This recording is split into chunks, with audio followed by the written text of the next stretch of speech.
निर्माण कर युव समाज संगठन जो स्थापित कर सक्षम हो पार्छु। आज आम मौरी तालुका मधुबैश्वर जहाँ गोटे युव समाज गठन हो आज आम मोर आमर मंचासीन मौरी तालुका मधुबई समाज को आग को बढ़े ने मंदिर तथा समाज हिसाब रखा निमंते मंदिर जहाँ पूर्व एक व्यक्तिगत नाम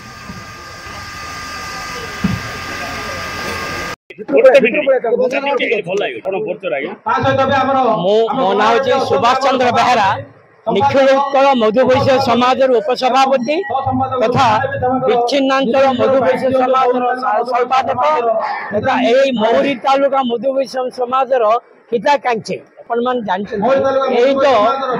वर्तमान जो जगार ठिया यहाँ 40 वर्ष तले गोटे बड़े विराट जंगल थिला एठारे किछि नथिला। आमे 1966 साल रे बरहमपुर रे महासभा कलु।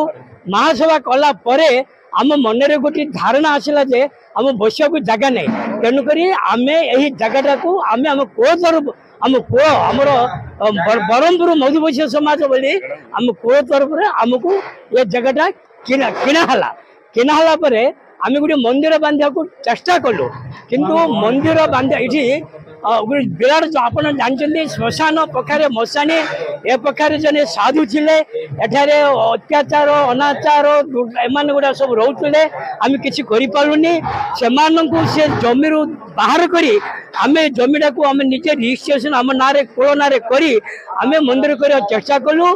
तापर मंदिर चेष्टा कलु। मंदिर कला परे गणेश ठाकुर जो देखुं ये गणेश ठाकुर आसिक पहुँचले 12 वर्ष पर्यंत प्रतिष्ठा कर पारू ना। आज उद्देश्य हूँ आमर ये जो मधुबैश्य समाज भाई भाई आमर बंधु मान भितर एकत्रिता भाईचारा यौतुक निरोध जाति प्रथा ये सब रखिकी कि भाईचारा भितर एक मनोभाव रखी करिचु। ये जो युव समाज मौरी तालुकार युव समाज मान जो कर कार्यक्रम प्रशंसनीय। आमर मुख्य उद्देश्य रही निखिलोत्कल मधुबैश्य समाज हूँ गोटे पराधीन भारत वर्षर गोटे संगठन तार छामुआ बाहिनी हूँ आमर युव संगठन।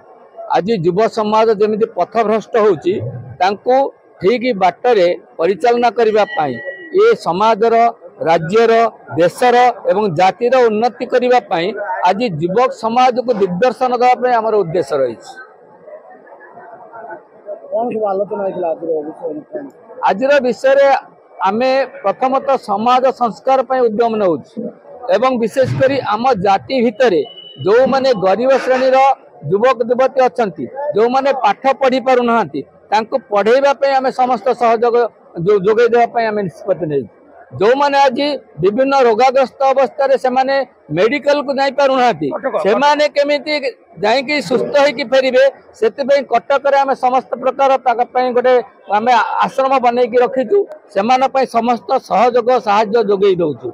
एवं मुख्य लक्ष्य रोचे जे युवक माने आज समाज रे जमती पथभ्रष्ट न होई एक सुचिन्हित नीतिधारा माने आदर्श रे से अनुप्राणित हूँ देश प्रेम से आमे आज जागृत करने आमर लक्ष्य रही।